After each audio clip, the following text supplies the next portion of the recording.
Hello everyone, it is Chess Gym TV, and today I just wanted to go over this game I recently played on leechess.org. It was a 5+0 game, and I'm pretty proud of it. E4, Knight C6. I'm playing black. I like playing this defense. D4, E5. My favorite opening. It is called the Black Knight Tango. D5, Knight CE7, C4, Knight G6.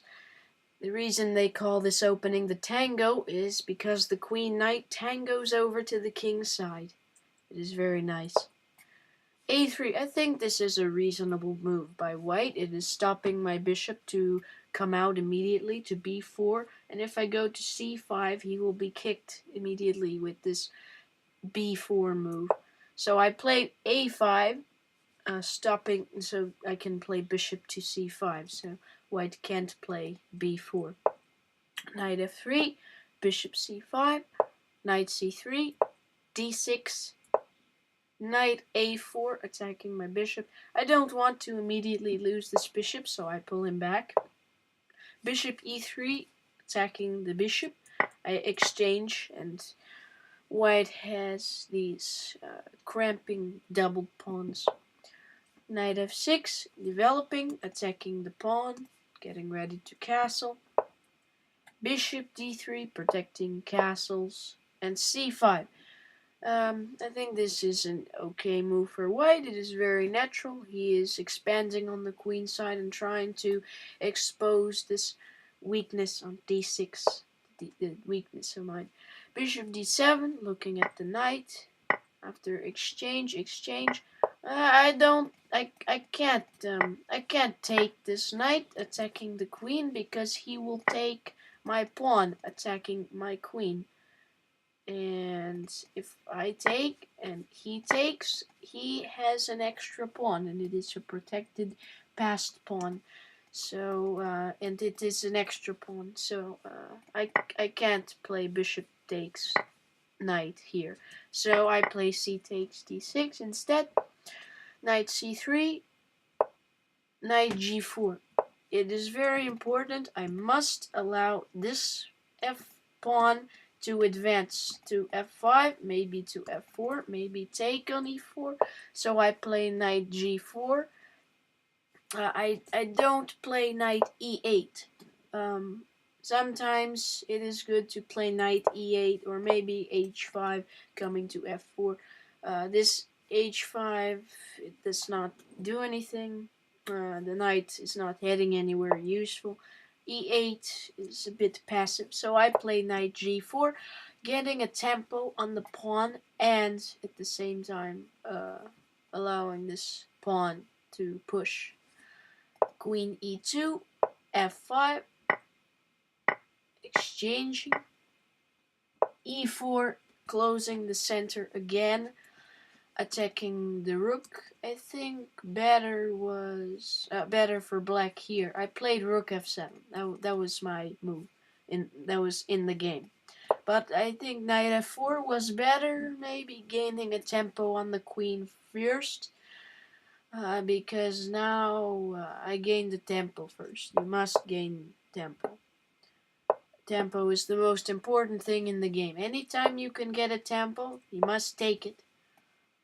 Rook f7, castle.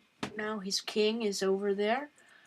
If castle long, then this c file is open. I can play queen b6 and b5, b4. I can still attack on the queen side if I want to. But he castled short. Queen b6, gaining a tempo on the king. This pawn is protected by the queen, so that's not why I want to go. I just want to get a tempo and allow this rook to participate in the game. Come to the f file. The reason why I played this f5 move is to open the f file for my rooks. And after king to h1, knight f4, gaining another tempo. I think it is a very good move. queen d2, and rook a to f8. And now look at these rooks and the knights. Look at those knights and the queen. All black pieces are participating in the game. They are participating and working together in harmony, and there is tremendous pressure on white's king side. And look at these white pieces over here. They are not doing anything.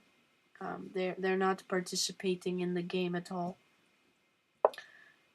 H3, it is big blunder, because now look at those knights. They are wonderfully placed, and there is something nasty happening very soon. Look at those knights. Queen protects knight, rook protects knight, pawn protects. Those knights are dominating the dark squares and the light squares. They are very well placed knights, and they are controlling a lot of squares. Rook f2, and the attack is rook, so rook f2, and now here I played knight takes h3, because we're gaining a pawn. The pawn will be lost, because after take, this knight is unprotected, so I regain my piece, which is what happened in the game, but computer thinks knight f takes g2 is better, and now after looking at the game, I think it is better too, because now you gain an extra pawn. These rooks are lining to the knight and the rook, who are both unprotected, and now rook cross g2. This is not the best move. Instead, here, maintaining the attacking pieces, I think it's better. But I played knight takes h3, and after rook exchange, the dust has settled for a bit, but white's king is very airy, and I still have 3 pieces left to attack his king. Knight a4, check, and if somehow I don't checkmate white king, I do have these 2 extra passed pawns for the endgame to roll down the red carpet, just in case. And now, after king g1, queen d8. Very good move, bringing the queen back over to the king's side for the coup de grace. Queen c1, it is a very bad move, because white gets checkmated very easily. Queen g5 check, king f2, queen g2 check, and white resigned. Simple reason is after king e1, rook h1. It is a ladder checkmate. That was a very good game.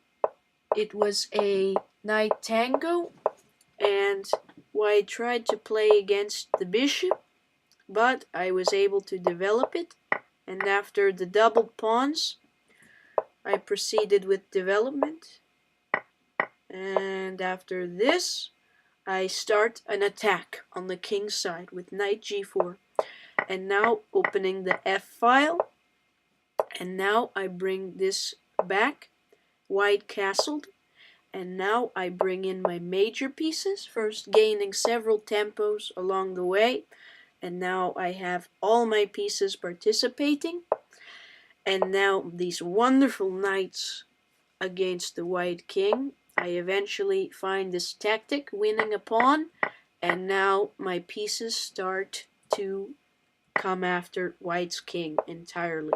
I bring the queen back, and I checkmate him. So that was a very good game. I hope you found it instructive. Thank you for watching, and happy checkmating. Goodbye. I'll see you in my next video.